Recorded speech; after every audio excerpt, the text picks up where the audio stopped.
Ganito yung buhay namin dito sa probinsya. Ganito yung ito yung ginagawang kumot. Ito po yan.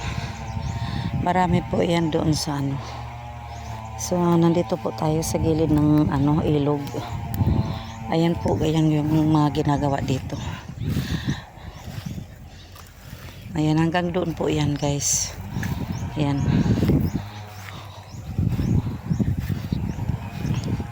Dito po tayo sa gilid ng ilog. Ito po yung napakagandang lugar dito sa probinsya namin.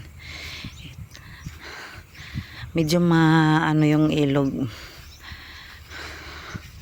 Kasi kagabi malakas ang ulan, kaya ganyan ang kulay ng ilog namin dito. So yan, ayan po yung sobrang init. Ito po yun, guys, napakagandang view po dito.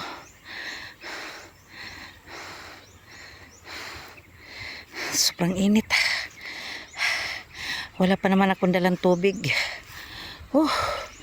Grabe talaga kainit.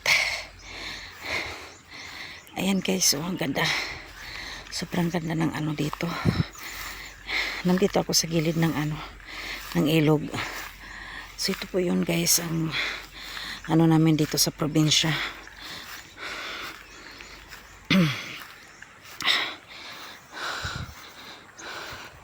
Ayan, dito tayo sa ibabaw ng So ayan po. Sobrang init. Ayan Pag sa gabi umuulan po dito.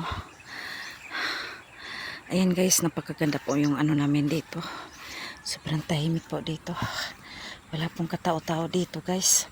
Ayan, may ahas Ayan sa may tubig. Tumatawid siya, guys. Ang laki ng ahas Ayan Hala, ang laki ng ahas Ayan laki ng ahas Ayan, guys, nakita nyo? Ayan, laki ng ahas papunta doon sa Ayan paano na siya malaki, super galaki. Ay, nakakatakot. Uwi na ako. Ayan na.